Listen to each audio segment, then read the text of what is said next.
Welcome to the Cookbook, where we invite guests on to share the ingredients of what has helped make them the successes that they are. All of it, the good, the not so good. You're not going to find anything half-baked here. And our kitchen gets messy sometimes. That's when the fun starts. So come on and join us.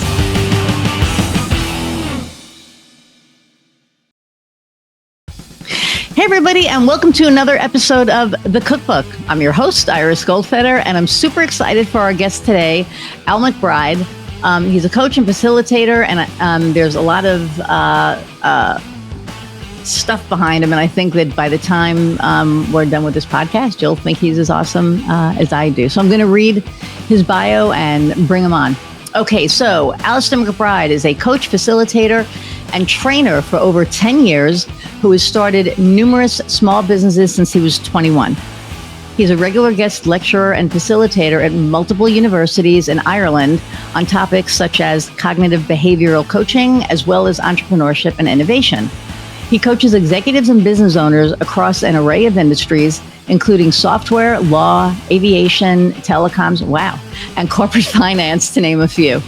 Over the past few years, he's been giving his clients the psychological edge in negotiation and helping them perform under pressure and uncover hidden value in every deal.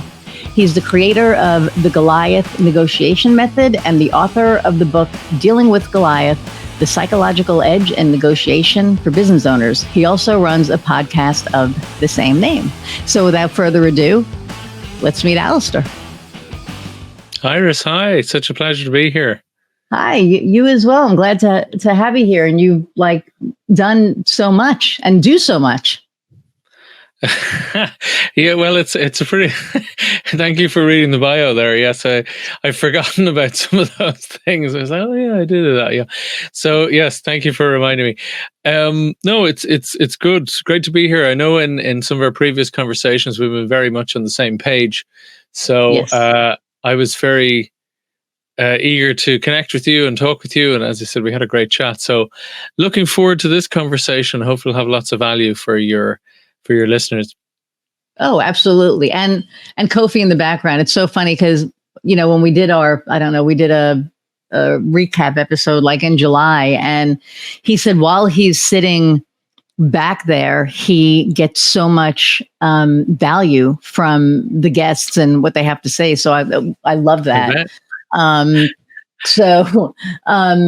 But there are so many things on here that I want to talk about. The sell, don't serve, don't sell. And we were just talking about that right before we started about, Exactly. No, I mean, it's one of those topics that I think we're both very much on the same page of.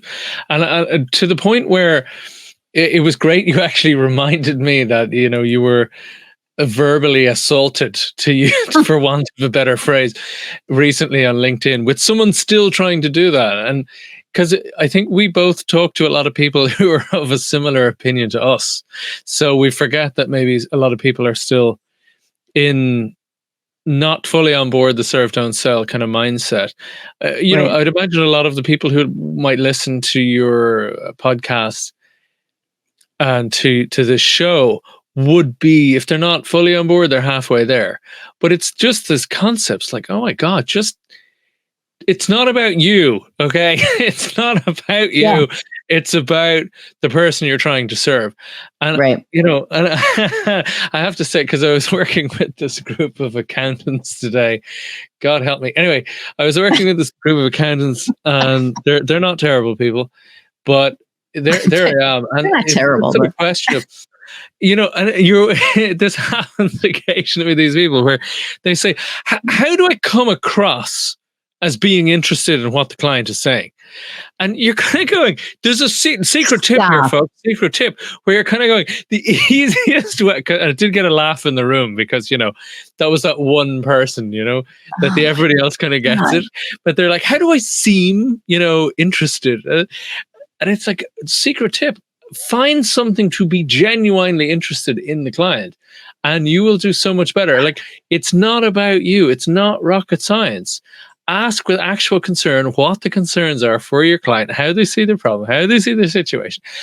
Just do all of that stuff, and you will probably be that 1 in 5, maybe 1 in 10 who's bothered to ask, and not just 3 questions because they think they should, but actually be genuinely interested and concerned. Like you're putting yourself in a group of 1. Sorry, Iris, I interrupted there. Sorry. No, you're fine. I'm just like, how do you even have that mindset? No. What can I say that's going to make them think I care? Like, seriously?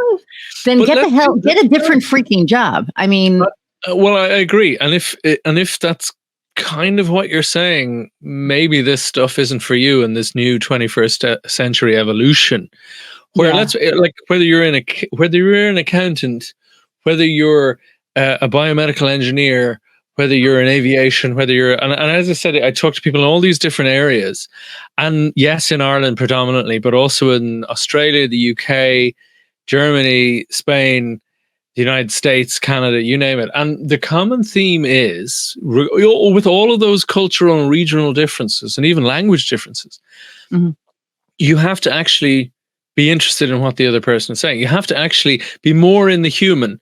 So it's always, leadership has always been, and I say leadership, you're leading a call, you're leading yourself, you're leading your team, but in that wider spectrum of leadership, because that's kind of what I do. It's a subsection of what I do is leadership development, if you want to like use the old term phrase, but it is very much this idea of it's a balance between task versus relationship, where the people are promoted and they excel due to being able to deliver on the tasks that are set. They're deliverables because they're very easy to quantify. And that's also what the business does generally, even if it's a business of 1, 10, 100, doesn't matter. You're trying to deliver things that need to be delivered. So it makes sense that that's what is measured. However, what we always find is when you talk to any executive coach, right? What do you find? Either it depends on the structure, they're going for partner, or they're going for some C-suite role or whatever that might be. Often one of the key problems you're going to find, and there's a parallel here for small business owners, that's why I mention it, it's all through different business, is that they're not able to balance the task with the relationships. So they're great at getting the thing over the line, no matter what I deliver, and all this sort of attitude, which got them there. But what they don't realize, and you speak to a lot of very stressed business owners or stressed executives, and usually you find really quickly they're doing 100% of their own role, and 10% of that person, and 10% of that person's job, and 20% of that person's job. So they're doing 140% of their job, and lo and behold, they're stressed and overworked and at the point of burnout. You don't say, right? And guess what? Their team is totally unmotivated, frustrated, and fed up. From study of 10 million employees in America, they basically summed up the findings by saying, in essence, people join organizations and they leave managers. And that's not 100%. For managers being nasty. It's not for managers being vindictive. That has its place, unfortunately, yes, but it's not as prevalent as you might think.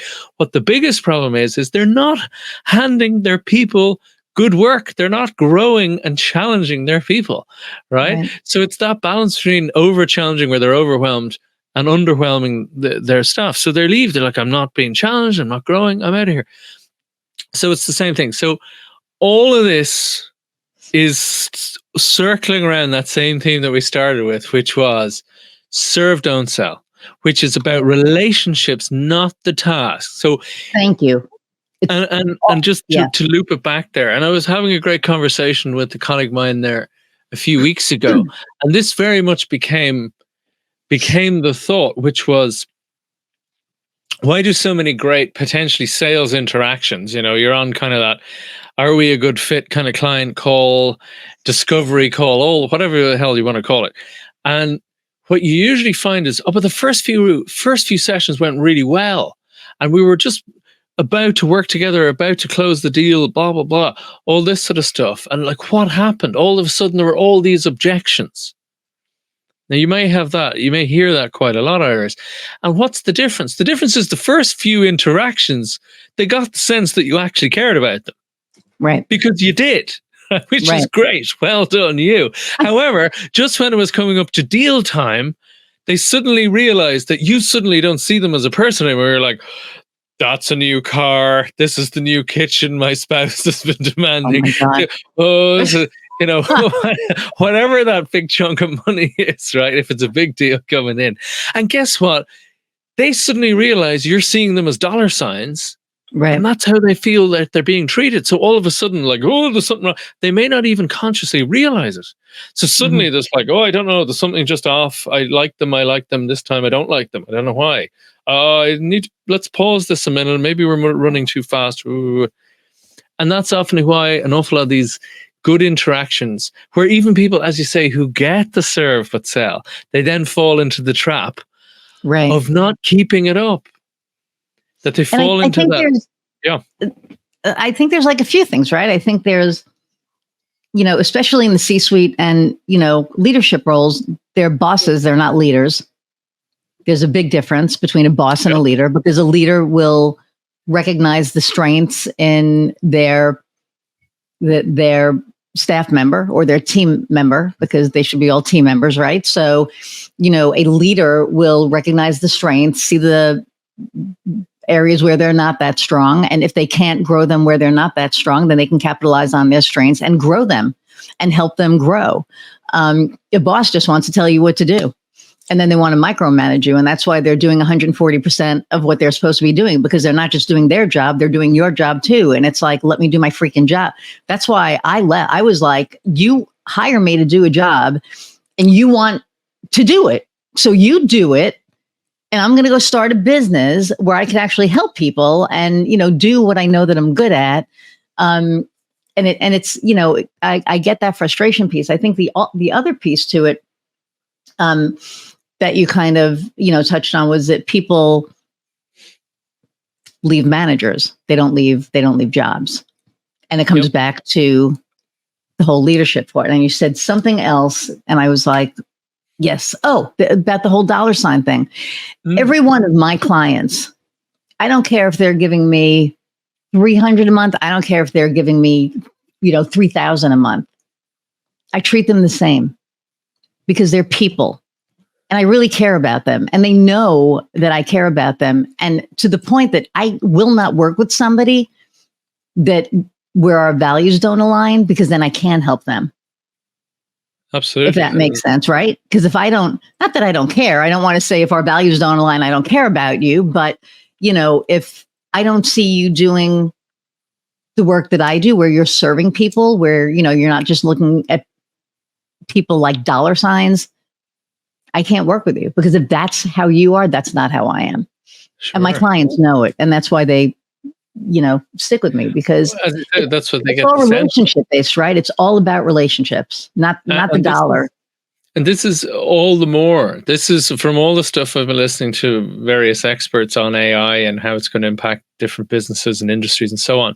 The bottom line is that it's about leaning into the human. It's about leaning into the humane, the connection, the relationship, having genuine desire to serve and help those around you. And then guess what? Those people pick up on that. And as I said, you stand out. That is a point of differentiation. Right. As Peter Drucker said, all business is marketing and innovation. And what is innovation but differentiation? It's how you stand out. And this is the point, they're linked together, is that the differentiation is the point that you market, is your innovation on what everyone else is offering. Thank you. You want to do sales for me? Because nobody freaking gets that. Nobody gets that. It's like, anyway, go ahead. Sorry, no, sorry. It's so true. Oh my God. I haven't got an awful lot of sleep lately, so I may be slightly delirious. I apologize. No, this is fun, actually. But bringing the energy. You don't want to be tired for you, So, but yes, no, it's exactly that. It's that point of differentiation. But the good news is that, simple things that didn't work, that worked, 5 years ago, 20 years ago, whatever, may or may not work anymore. And that the fast pace of everything, et cetera, with AI as this super tool that's, high, just massively accelerating productivity when used right. Right. All of that. But guess what? This points the human to human interaction. So, the danger is that more and more utterly mediocre content, it will be produced, which it already is. The good news is that when you're sitting on a one-to-one call helping someone identify, quantify, get a scope on their problems, then possibilities of how you might solve that, i.e. doing it live in the real, moment to moment, Right. then that has exponentially more value. Right. And that the person gets the vibe that, you know what, this person actually cares about the best thing for me, that the true fiduciary responsibility that, you know, used to be an old school world for lawyers and accountants, that basically they have to put their own, that the client's well-being, and in most cases financial well-being, but well-being has to be put ahead of their own financial gain.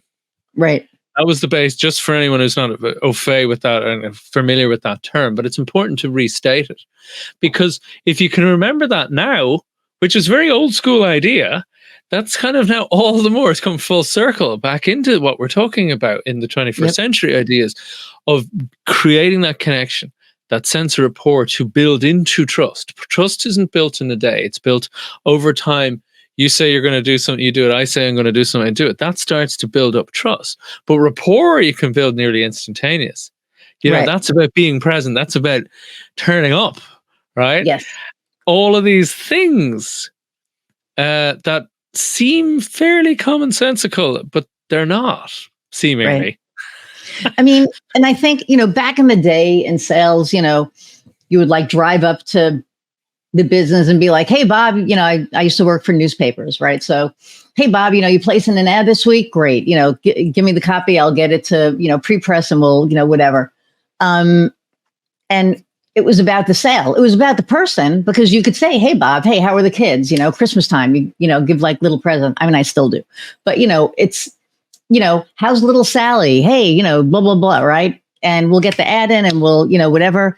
And for me, I've always been relationship based. Like when I worked for the newspapers, it used to drive them nuts because they would hand me a publication and they'd be like, go out and sell to, you know, X client. I'm not going to say who it is, but, you know, go and sell to this X client. I'm like, but they don't belong in this publication. They're entertainment oriented. This is a builder's, you know, no, go do it. So I was like, okay. So I went to my client and I held up the sales sheet and I went boop and closed it. She said, what was that? I said, something that you don't even need to be in.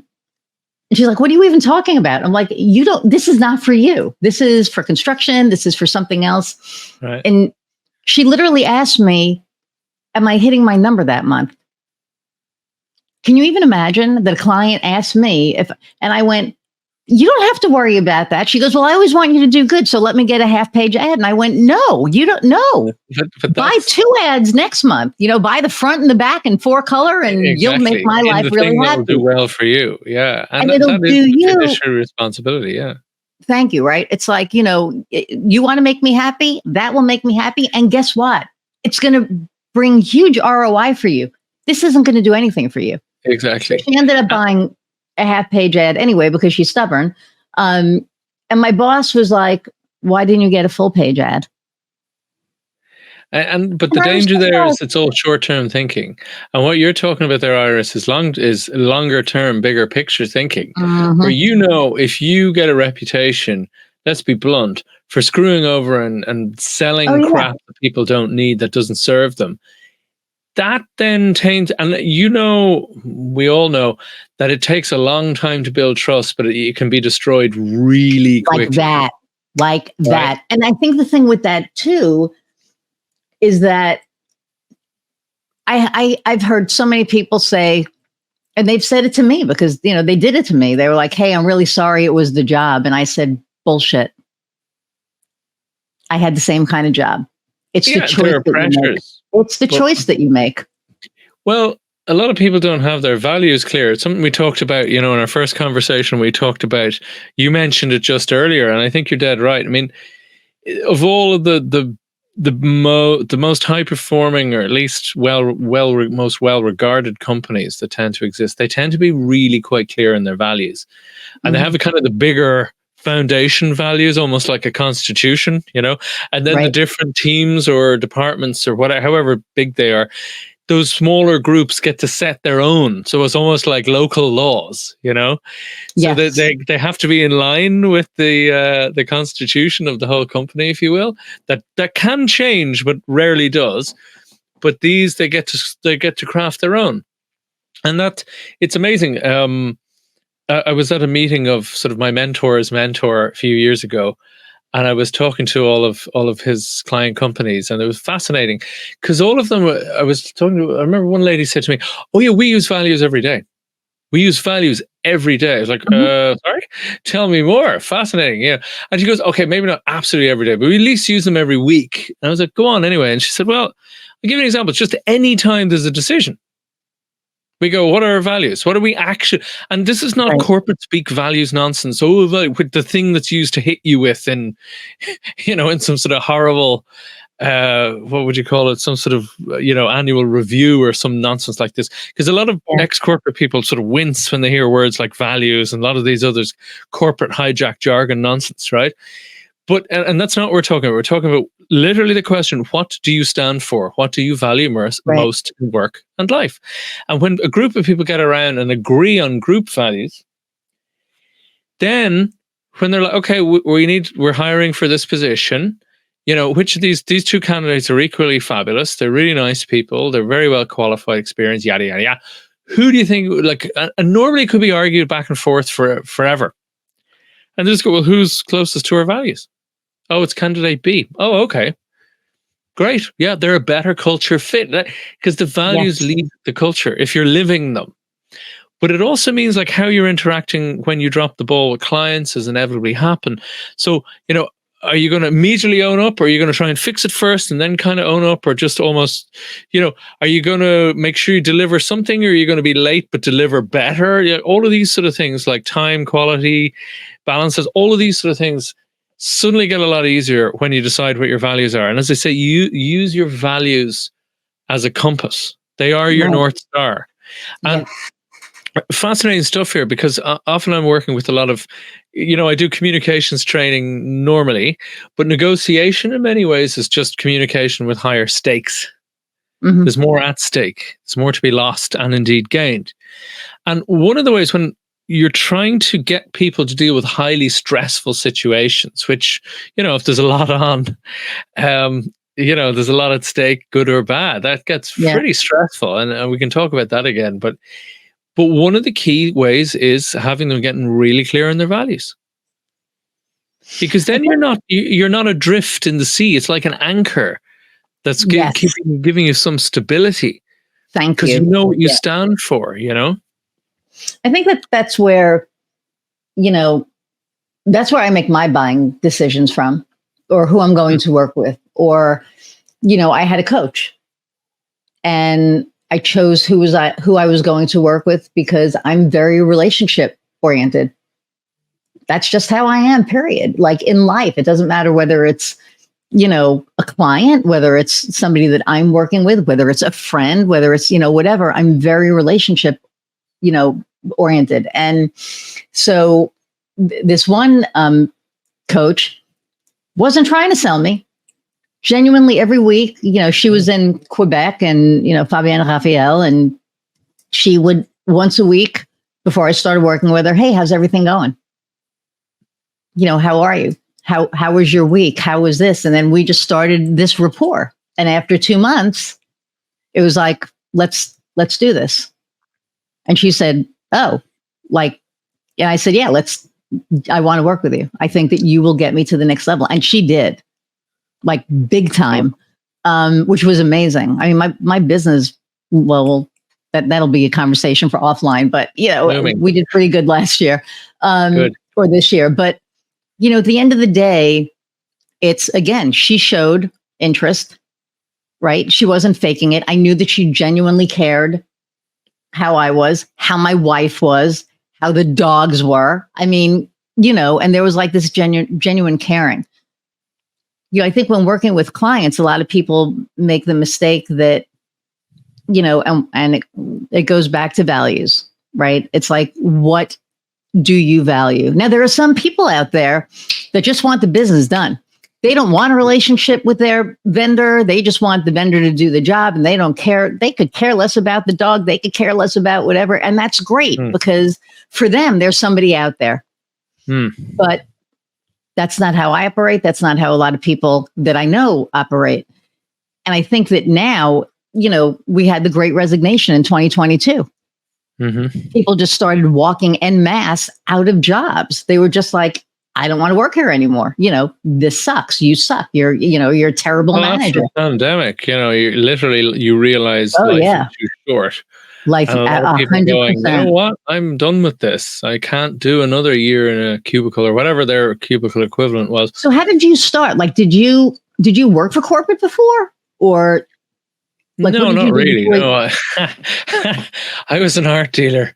So I did psychology and art history, and I initially went in the art direction. So I was an art dealer. Oh, wow. So, and that was an interesting education because it's an industry that's so much based. The value is total perception. There's no inherent value to anything there, really.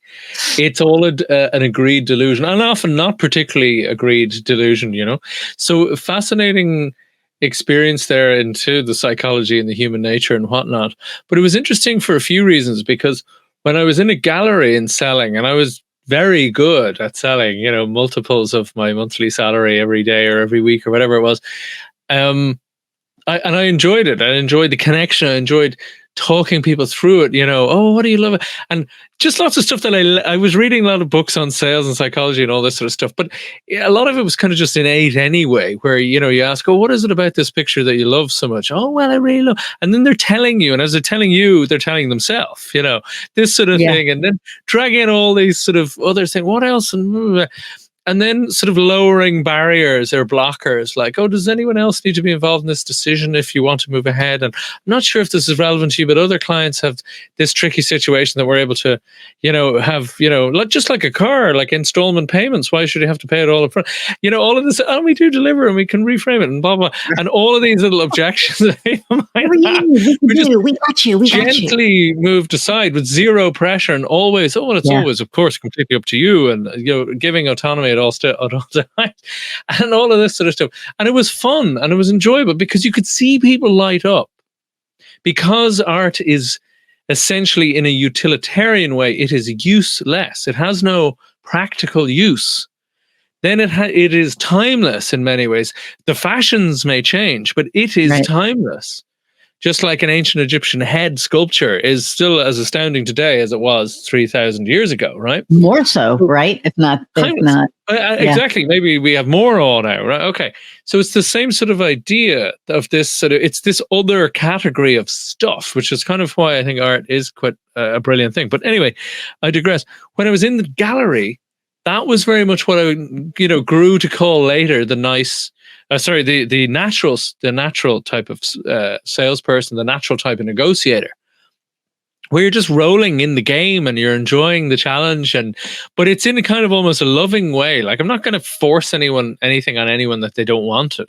It's more so you can see they love this thing, and you're helping them remove the excuses not to have it. And then people will be, I'm so glad you sold me that picture. It was amazing. I look at it every day. I'm like, it's so cool and I love it.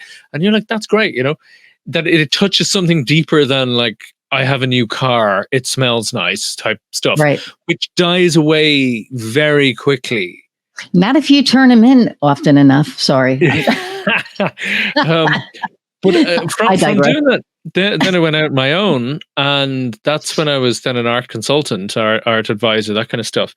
And that was a lot of fun, but the pressure was unbelievable to make those sales. So it was the total difference between going from being a natural at this sort of stuff to then being a very, what I call nice but nervous negotiator, where it is no longer fun.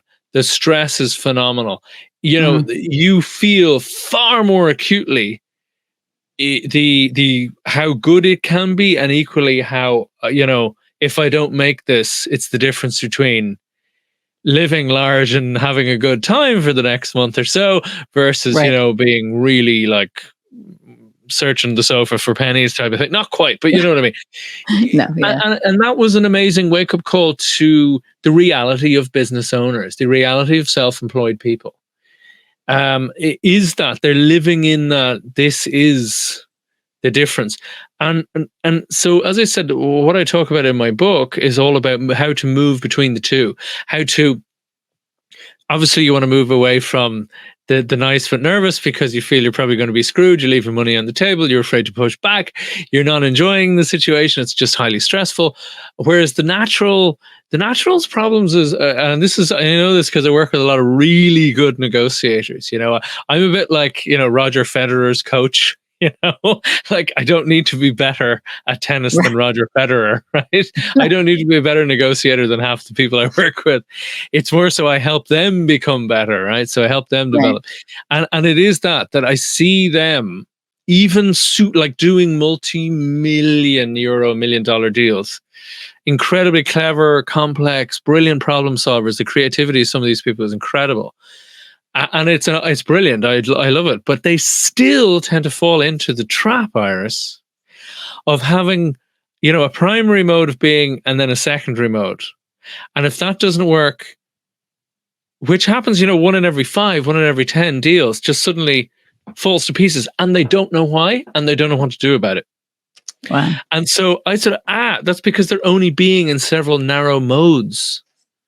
You know, okay. And so I'm able to help, just one of the many things, but help expand their options of how they can be in those meetings.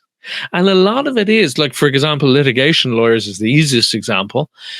You know, they need to be an attack dog for their client because their clients are slighted, frustrated, emotionally want revenge or feel emotionally wounded, all this sort of stuff. So there's no softly. They want an attack dog. But once that's kind of played a bit, what's amazing to them, as one of the many clients said to me, is like, I suddenly freedom. I can be all these different things. I don't just have to be this domineering, aggressive dude. You know, I can be conciliatory. I can be compromising. I can be the collaborative. What if? How about if we? All of this sort of stuff. All of the different modes. You know. Wow, it's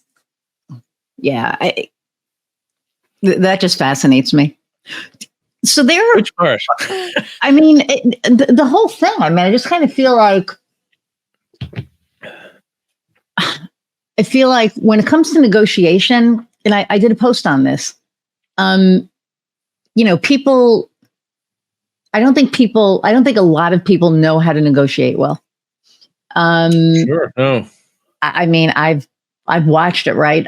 You know, and the post that I did was on what do you do when, you know, your client comes to you and they're like, I want to pay less for the services.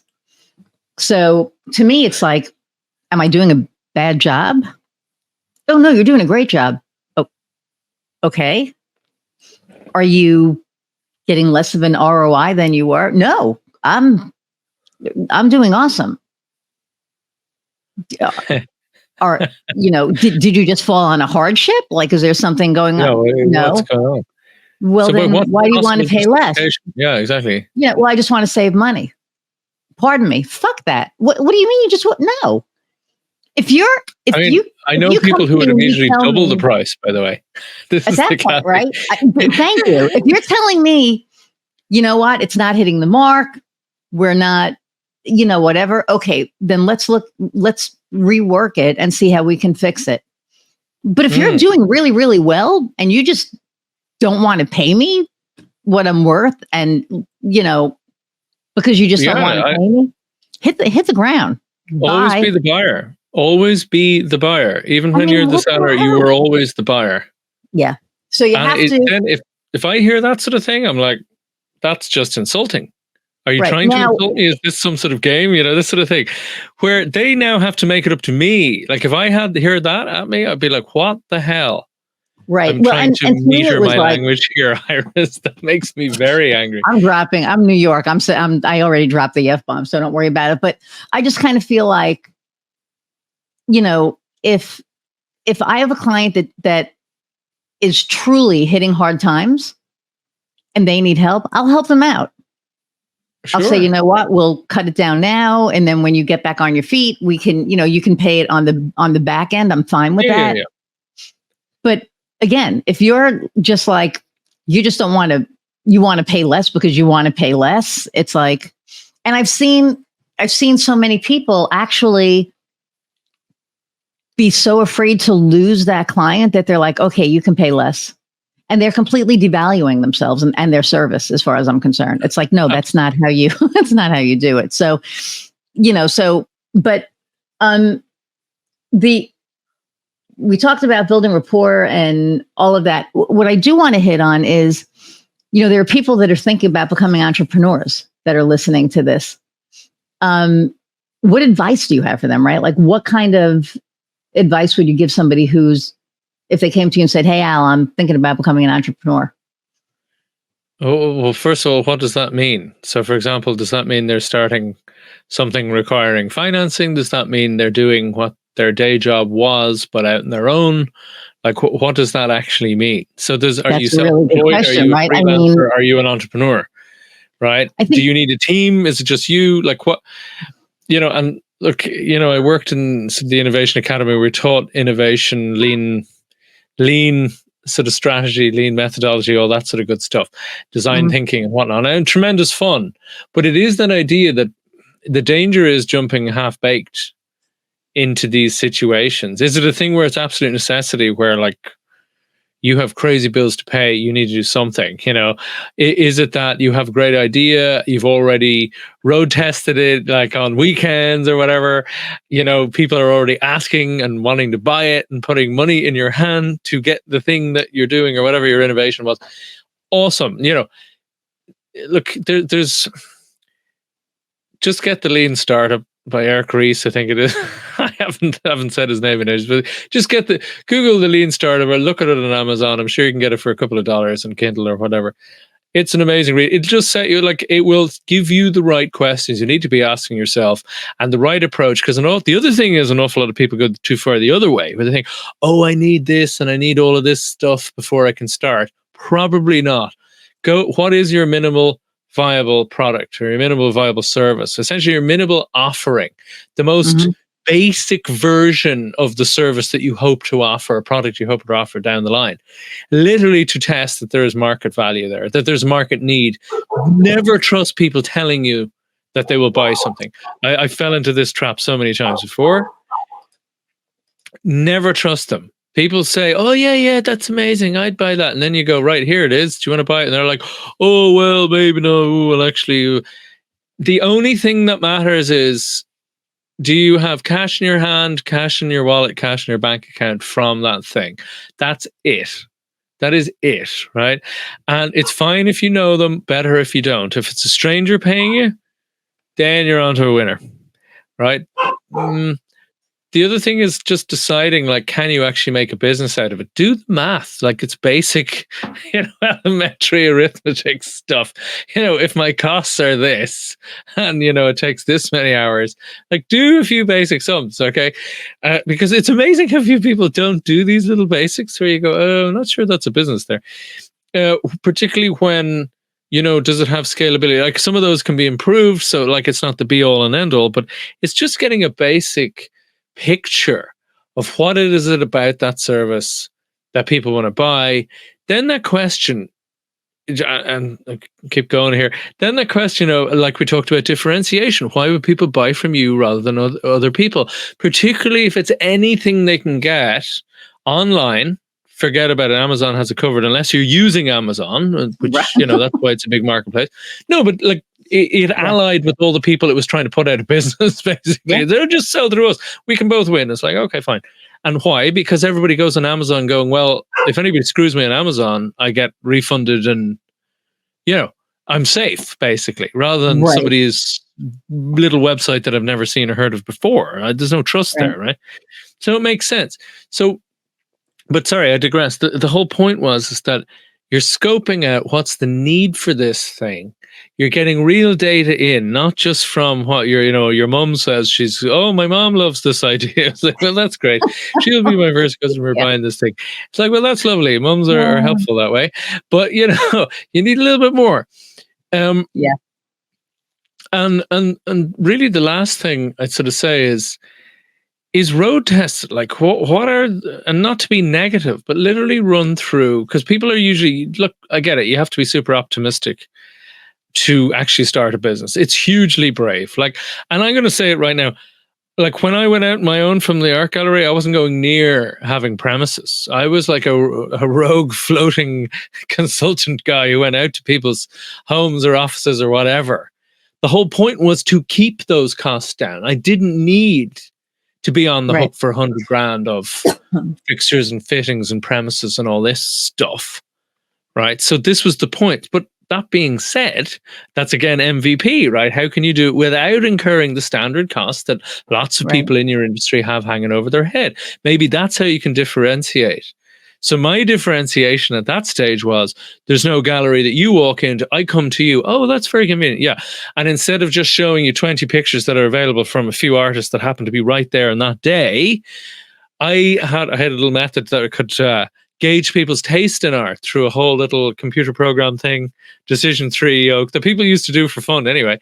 And then I'd have a little readout, and then I'd bring them available stuff, all exact for their taste. So that this is amazing. This is everything that I like. This is amazing. It's really cool. It's like, yeah, exactly. So the point was, what can you do in those simple little ways that differentiate your offering from those around you? So they can immediately get, why would I work with you? There's an immediate answer there. At least an immediate obvious one, right? And then maybe there's a little bit explained, because I do this, this, and this. And they go, okay, fine. All right, so what's your point of differentiation, which again is your innovation on the space? What are you going to do a little bit differently? What's the evidence that people want this? And lastly, I suppose it's the ikigai thing, the Japanese yoke where it's like, what will the world pay for? What are you really good at? And what was the other one? What do you love doing? Of course. Sorry. What do you love doing? What are you good at? That's two right there. And then with the key thing is, what will the world actually pay for? What do they, sorry, in the nice, more spiritual side, they say, what does the world need? Like, basically, what will the market pay for? Let's get good and capitalist and real on that one, right? Sorry. As I said, I'm a bit tired here, so I'm ranting away. No, you're fine. So there are people also listening that, that are going through stuff, right? Like maybe they've hit an obstacle, they've hit a wall. And, for me, I have this like saying that I don't know, I came up with it about a month ago, and I was on a podcast and they were like, oh my God, that's like the best thing I ever heard. And, for me, I said, we're always going to have obstacles, and it's up to us whether they're stepping stones or stopping stones, or stopping stones or stepping stones, right? Because if we hit something and we stop, we stop. But if we use it as, okay, I'll climb on and then I'll get on to the next one, then it's, a stepping stone to whatever level.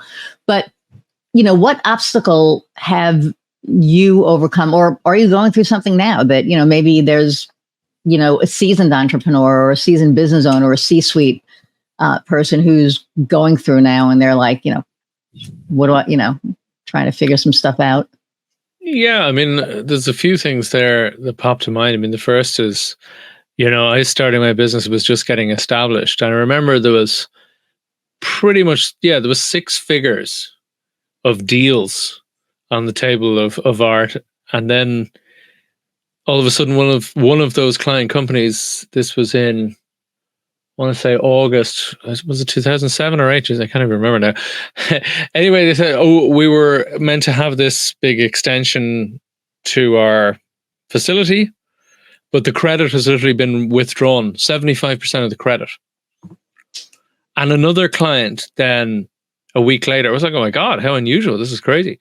Another client doing a whole renovation of this like 4-story building, which I was doing the art for, had the same. They're like, our credit's been pulled. They took 80% of what they agreed to give us. And we have the work in the middle of it here, It has started.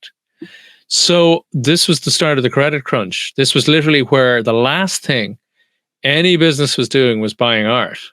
From being absolutely flush with cash, to and by the way, the companies that were perfectly fine didn't want to look like they were perfectly fine, because they wanted to use the excuse as some vicious streamlining, shall we say, where they wanted to make things more efficient. So again, they couldn't be seen buying art. Yeah. So again, just the business went from extremely healthy and on that beautiful upward curve, where you're like, yes, after all this, we're really moving to this next level.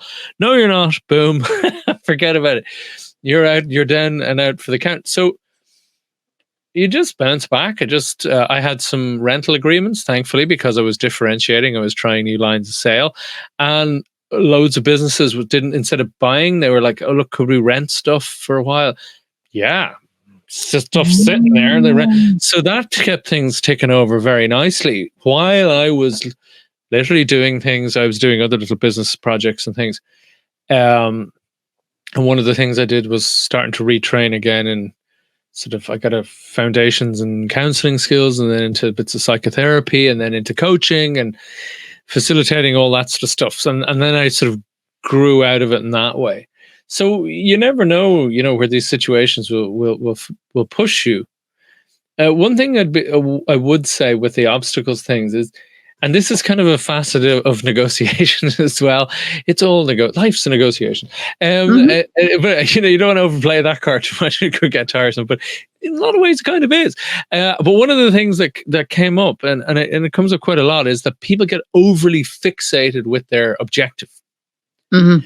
And so, like, I've literally had my client saying to this other person across the table, but this thing does what we're offering now, does what you wanted more, better, cheaper, and with all this extra cool stuff, which is like, no, I want what I asked for, and that they're so like tunnel visioned toward the goal that they missed out on something clearly better. And they were like, okay, it's like we're nearly in dereliction of our duty selling you this thing, but that's what you want, and we won't be talked out of it. Okay, fine. But how many often do we also have the same with obstacles, where we're kind of this fabulous grit and determination to get to our place, to that objective, to meet that goal, and then these obstacles are coming up, bang, bang, bang, and you're kind of going, no, I must get over there. And maybe the obstacles can also be a signpost, right? That's sort of going, maybe the opportunity's actually moved and it's over here, much bigger. Yeah. Right. So, and I'm not saying that's always the case. Of course it's not. Sometimes they're just obstacles that you have to get over. Of course there are. But sometimes, as you said, once again, if you're clear on your values as a base, as a bedrock, and then you're clear on your objective, your destination, but it's kind of that, the destination, the objective, but it's also, more importantly, the purpose. Why? What's the purpose beneath it? And that's usually the connection between the bedrock, where you are now, what you have now, and where you want to go. And that'll also then give a certain fluidity, a certain flexibility in where you're going and how you get there. So you can meet those needs far more. And it's the same what great people will do on good client calls, right? You want to give them what they're asking for in one way, but you also have to feed what they need. It's not just what they want, it's what they need, right? And you're trying to meet the two. Right. Just like, one of my good friends, for example, we met, and he literally told me that night about the story a week before, where every other website developer, this is like 15 years ago, had, he gave them the spec and they said, it'll be about 10,000 to 15,000 for this website. And my friend said, hold on, do you need the e-commerce? This was at the time, e-commerce was very expensive. Do you need this? Do you need that? Do you actually need the other? And he went through his business, how it operates, how his clients want to be dealt with. And then he was like, all you need actually is a €2,500 website. So everyone else was listening to what he wanted, but not giving what he needed. My friend was the only one. And from that then we became close friends, because I was like, wow, a lot of people, right? A lot of people do that. Like when I work with my clients, because we do websites. They're like, this is what I need, and I'm like, really? Let's have a conversation. So I sit down with them, and I go over, because by the time they come to me, it is like a $10,000 website. It's like, wait a minute, let's have a conversation, and by the time we're done, we pare it down. And I have people that, are my colleagues, or my peers, and they're like, why do you keep cutting yourself at the knee? I'm like, because I'm not going to sell somebody something that they don't need. Exactly. Because that's going to look bad on me. Number one, it's going to be like, oh yeah, don't go with her because she's just going to let you whatever. And then I also, again, it goes back to uncovering and building the relationship. It's getting to know the person and getting to know what they need, not what you necessarily want to sell them. And that, I think, makes a huge difference. I have one client, and our websites are, they're not cheap, right? But this one client strictly just needed, what he needed. I'm not going to say anything online, but he needed what he needed.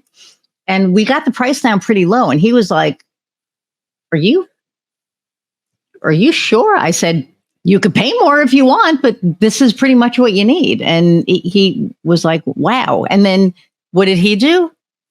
He told everybody, how honest I am and how I don't tell people what they don't need. Yeah. And now I have more people coming to me for that because, trust. At the end of the day, that's, you show up authentic, you show up as yourself, you're real, you're honest, and the money follows. Like, you don't have to go out and lie to people to make money. You don't have to go out and, if you're doing that, you're doing it wrong. Because if you can just go out and talk to people and be you, the money follows. There's a few things there. You're playing the long game rather than just the short, quick sell. So it's getting out, as we started earlier, it's getting out of the transaction mentality. Stop being like someone at a cash register where you're essentially just processing a sale, right? Or, oh, yeah, you really want to do this, and then you're processing a sale. If you think of it as the relationship, then just like you said there, Iris, then you have a reputation where then that person's telling everyone they know when they hear the word website, your name, and going, this is the person you need to talk to. Yep. And then all their people are going, that was such a great recommendation. Thank you so much. Right. So it's paying off, but you need to see the bigger picture.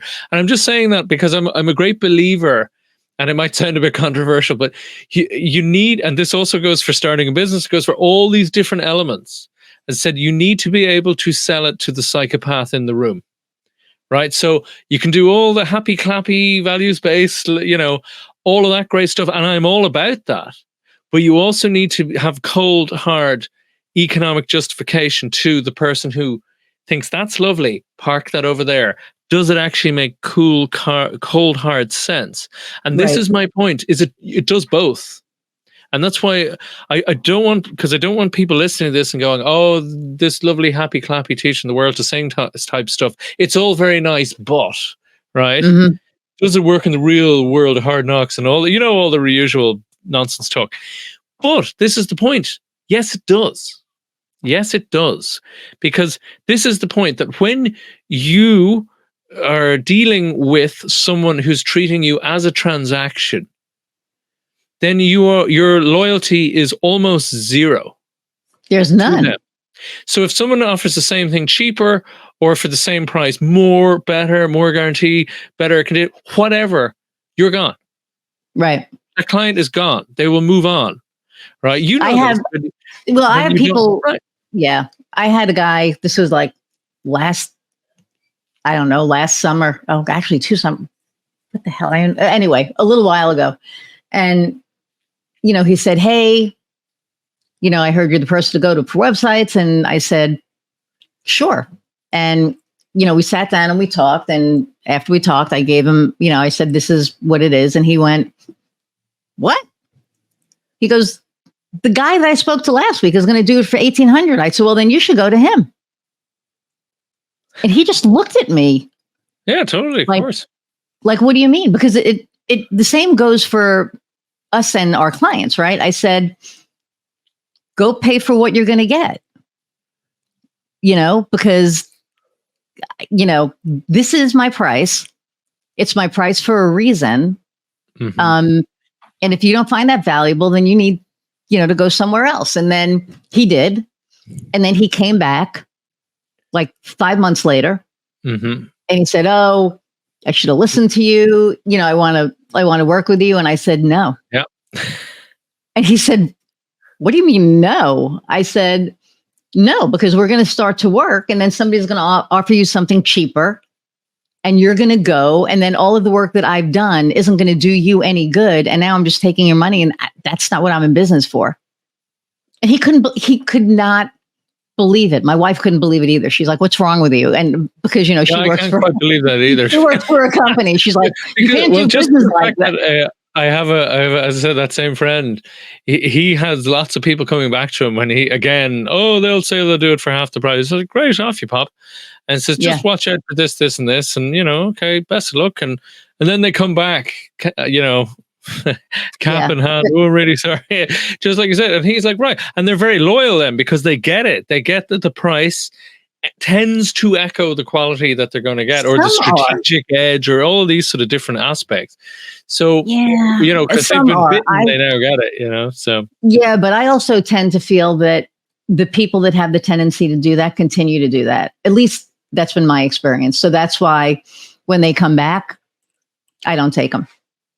I'm like, you go find somebody else who, in 3 months, 4 months isn't going to, the clients that I have are, they're very loyal. The people that they refer me to end up, becoming long-term clients, and they're loyal. And to me, it's like, that's how I want to grow my business. I don't want to grow my business because somebody nickel and dimed me, 6 months ago. And then he came back because he realized that, because I don't necessarily believe, for me, that that's going to work out for my benefit or for their benefit. That's fair. I mean, I think of it in the way of when people don't know in an industry the difference. And I'll give you an example. About 80% of fashionable, expensive premium sunglasses are made in the same factory in France. Right? And almost the exact same standard and cost input can be the difference of 3x in the price. And it's the same thing. It is just pure branding over a certain, don't get me wrong, high baseline quality, but it's just branding then if they're 600 or some insanity versus $200 a pair, right?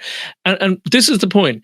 People when they don't know, they don't know. Do you know what I mean? When they have that in some industries where they go, well, you're charging 3 times what this person is charging. So it is this idea of just, I suppose, as an offering, as a perspective, and this is for everybody, is that, for example, and it's just getting into that headspace as to, and I'm not saying you didn't, I'm sure you did, but the better we can explain, the better we can usually connect with people, as I'm sure you're very good at. But it is that idea of understanding that they have that perspective. And it comes back to that differentiation point for the people going out there, is also understanding, is that a factor in our clients thinking that they don't understand the difference between why they'd pay this much over this much? And so one of the things could be, and I'm not saying you do this, but I'm saying one could do this, which is, talking to past clients and saying what area was confusing initially when you're coming to do this work with me, and what was it that made you come over to me. I know one particularly is an excellent marketing advisor, and he has people come to the people that didn't buy and interview them for discovery to ask the same question, but from the angle of, what was it? Because you went through a few steps and then you decided, no, you didn't want to. So what was it? Was there something I didn't explain? Was there something still fuzzy in your head? Was there some other issue that you didn't want to raise with me? What was it? And that can be fascinating, talking to the clients that didn't buy. But anyway, I digress. I do that all the time. If I meet with somebody and then they end up going with somebody else, I send them an email. And I say, thank you so much for your time, but I'm always trying to better myself and my company. What was it that made you decide to go a different direction? And then most times they tell me, because if you don't know, you don't know, right? So if you can't fix it if you don't know what's broken. So. Absolutely. I mean, just when we're talking about pricing, it's not something because in negotiation, the price is pretty much the absolute last thing you discuss, or it should be. But that being said, on the psychology of pricing, it's rarely the price. it's the perceived value for 100%. the price. It's your ROI, Yeah. number one. But the other thing I'd say is that you can actually, people forget the element of time. So if someone is like, oh, I want to spend this much and you're charging more than I can afford, it's, well, what can you do? What can we do in stages? So like, what's, Right. And I do that as season well, one, right? what's Yeah. season two? And I'm sure you do that as well. I'm not saying for you, I'm saying for your listeners, Just in But- general. Yeah. Yeah. and a lot of people kind of don't think of that. So it's a very handy way to add that away, or the same of what can be stripped away. I mean, the answer to the client who, is asking for less stuff, or sorry, less price, Right. as you say, is all the questions you gave, which are brilliant. But for other people out there, you do not lower the price unless you lower what they get as well. Right. And this is one of the biggest traps, that if people are like, oh, the price is too high, blah, blah, blah, need to lower it. If you lower it too quickly, they go, oh, so it was an arbitrary bullshit price. Right. 100%. And so you know what we do? And then they can't believe anything else you say.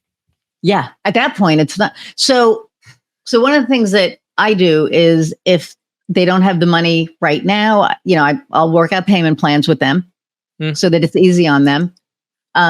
If I do an added value and I don't charge them, I send them an invoice with the actual price of what it is. Yeah. And then the discount of the price of what it is. So they actually see the value of what I'm giving them. Because I used to just like help people all the time and not even, and then I had somebody looking at my taxes and they're like, so time-wise, how much do you think you gave away? And I went, I never thought of it. It was like $35,000 in time. But just helping them, really, right? But because they kept asking, because they didn't get the value. So once I started putting a number on the value of what they were getting, even though they weren't paying for it, it does something. They go, oh, shoot, her time is worth X amount per hour. Sure. Or this project that she just helped me with, because I've been her client for so long, is really worth this much, and she didn't charge me. That's huge. It is huge. I mean, there's two elements there that just pop up in my mind. And one of them was when I was doing something along those lines, where it's like, do I charge what I'm charging? I'm not charging enough. Right. But if I charge enough, then they can't afford it. So instead, I was like, here are 4 of my favorite charities. Choose one and send, $100 or something and email me the receipt. And that way I didn't benefit, but they still had to make a gesture. So they had skin in the game. But you see what I mean? The reward was. But I think we're coming from a different angle on that. For me, sure. It was more like I had this one client who, she just couldn't get Outlook. She just couldn't figure it out. She couldn't figure it out. So probably once a month I would be in her office helping her reset things up because something got screwed up, and it was my pleasure. I didn't mind doing it, but it got to the point that it was like insane. So finally, I sent her, and it was really funny when the first time I did it, I sent her an invoice with what it would normally cost. And then, so she called me up and she said, so I'm kind of confused. You sent me an invoice, because she would arbitrarily, now this was really weird. So arbitrarily, I would get like a $500 check here and there, like, once a year or whatever. And I would be like, why are you saying, no, I'm not cashing the check. And she's like, you always help me out. So she got it. But it was funny because like I sent her the invoice and I said, she's like, but you're not charging me. And I went, no, because I loved her. She was just like a wonderful human being. And it cracked me up that no matter how many times I showed her, she just never got it. So for me, it was like a challenge. One day she is going to get this, But so I sent her the invoice. There was like, 0 on it. And she goes, well, I want to pay the invoice. And I went, that's not why I did it. I just wanted you to see, the value. And then she got it. Her daughter didn't get it. And then her daughter was like, this doesn't make sense to me. And I said, okay, at the end of the day, I'm helping. But what you have to understand is that time is money.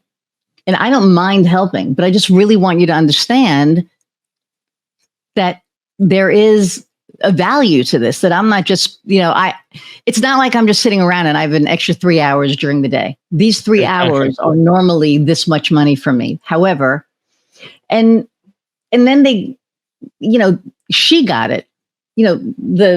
My client was like hilarious. Like I said, she would just send me, Christmas time. I'm like, what are you doing? But there are people out there that don't get it. So, and I find that when I go above and beyond, I don't mind going above and beyond. But when they start constantly asking, that's when they'll get the invoice. Because this is how much it normally would be. And next time, this is how much it's going to be. Because you have to, you can't, you have to put a value on things, and you can't devalue what you do. Because once you devalue something in somebody's eyes, then you're not worth, you know what I mean? You're not worth the price that you're charging. Exactly. I think. Anyway, that's I don't know. That's the hill I'm going to die on. So what's your differentiator? We talk about differentiators and all that. What is different for you? Well, there's a few points there. I suppose it comes down to the whole idea in the book. It's the name of the podcast as well, Dealing with Goliath, the psychological edge in negotiation for business owners. And a lot of negotiation is rightly focused around, doing all the jargon terms, doing your BATNA, having your best alternative to negotiation agreements. And it's all sensible. Like we won't go through all of that here. That's all necessary. But there's tends to be, and this is, as I said, where I saw this niche, whether people were starting out in negotiation and they were nice but nervous, or they were very natural. Maybe they had thousands of hours, even their 10,000 hours, as Malcolm Gladwell would say, of expertise and experience in it. There was often this whole psychological side. And when I say psychological, it's both the mindset as well as dealing with the emotional side. So the emotional intelligence, all that sort of stuff. So basically, it was a lot of principles around therapy, around coaching, around all sorts of head and emotional elements of how to interact with others. So as one of my clients said, you essentially are coaching me to coach myself and the other side to a much better agreement. And I said, exactly. And mixed in with that is also the innovation methodology. So ideas of lean start, ideas of discovery calls, ideas of how to actually creatively problem solve, and all of those little methodologies, so that you can add value. That was, as I say, one of the things is building rapid rapport and uncovering hidden value in every deal. And when you have that ability, that's where we're talking from moving transaction to true added value. Because what we're talking about earlier, and an awful lot of the more standard old school negotiation stuff, is basically about seizing value in a zero sum game. So if I have more pie, you have less of the pie, this kind of typical stuff. Whereas what we're really talking about, particularly in the 21st century, where there's so much digital stuff, so much scalability of things, it's far more possible than ever to actually have real win-wins, where I'm joining with you to create this new opportunity where we both make lavish amounts of good things from it, right? And that's kind of so the short answer of the differentiation is having the mental and emotional self-management to better influence the other side to more profitable, creative, and longer-lasting relationships and deals. That's really what it's about. But as I said, a key part of that is the innovation stuff, and I used to enjoy that a lot. So, it seems to work a lot very well. As I said, one of the key ones is just having those really clean conversations where you're trying to park assumptions and really have that conversation with that prospect, or indeed, better yet, with that client, as to how they really see their problem. What's stopping them from solving it? What have they tried before? All of the usual stuff. But then going that extra sort of element of reading between the lines, and of what their assumptions are around these things. They're quite fascinating, and there's often huge possibilities there. But as I said, it is that sort of approach where first of all you have to manage yourself. Otherwise, you get flustered and stressed, and there's some studies on this. There's whole books on trust and whatnot. Basically, this is the key point: deals that are rated as having high trust tend to have more than 30 to 35% more value than deals with low trust. So low trust is essentially transactionary because people don't trust each other. They're not trying to solve each other's problems. So lo and behold, you have one person, each person trying to solve their own problems. Whereas the other way, you have two parties trying to solve both people's problems. Yeah. And that way you're finding really creative solutions that neither side quite thought of on their own, right? And all of this starts from that base of rapport, which is where we started with, right? That it's about relationships, not just tasks. And don't get me wrong, like we're not being foolish here. Like one of my bugbears is the win-win thing. Because win-win is battered over everyone. Well, win-win, everyone. Yeah, that is absolutely, you are prey toward big, nasty corporate Goliaths, which is what the book is about, right? Now, I'm not going to, no scare stuff, but that is used against people so often. Oh, win-win. Yeah, great. Let's build relationship. Yeah. And then they notice they've given half their concessions away with almost nothing in return. And it's shocking. Yeah. Whereas if you think real win-win, which is like, how do they, and this is this idea of collaboration, where people think, oh, I have to compromise, this idea of marriage is a compromise. It's like, this is why so many marriages fail, because collaboration, when you think elaborate, no, marriage is a collaboration. Right? Good marriages are collaboration. Failed marriages, let's be blunt, are a compromise. Because a compromise is, how do I have barely enough to make this worth my while? And the other side, the same, right? And, compromise has its time, right? Where you're a little market stall or something, and they say 20, you say 10, you meet somewhere in the middle. Great, done, happy days, right? But when there's anything serious, anything of greater value, that's when you want to get into interest, not just position. Position is that you say 20, I say 10, we meet in the middle, right? Yep. But, and that's when the time it's all about time. It's like there's no gain for spending an hour working out, what are our real interests here? It doesn't matter. So the classic thing is what do people need? What is the need that needs to be served by doing this deal, doing this arrangement, whatever you want to call it, this service? And when you get better into that, the goal with collaboration is, how can both parties make as close to 100% of what they want? Now, think about that as a parallel in a relationship. The difference between two people going, oh, we have to compromise. Oh, I suppose it's a compromise. And constantly they're compromise, cutting back on their needs until they're like, you know what, this doesn't really meet my needs anymore. Like that is marriage into divorce, right? Versus couples who, through counseling or through their own brilliance, just are always going, how do I meet their needs, Nor? How do I make their day better? And then they're going, oh, this person's so good to me. How do I make their situation better on that one? Yeah. Right. So you're both trying to solve both of your problems. It is the definition of collaboration. And guess what? You'll find that sometimes you get your needs met more than 100%. And you think, well, how is that possible? Because they're being met in ways you didn't even think were possible. You didn't see them. Your 100% was a set point here in your head.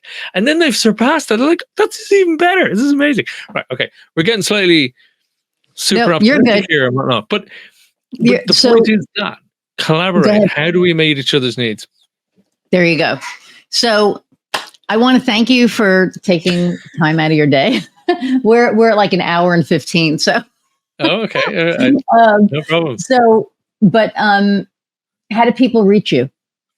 Very simple. Either just visit the website, almcbride.com, or, I'm on LinkedIn a lot. I've actually been taking a break the last few weeks for personal reasons, but I'll be back on there fully vibrant. And it's LinkedIn / Alistair McBride. That's ALISTAIR. That's why the website is Al McBride, because of all the creative spellings of my name that are incorrect.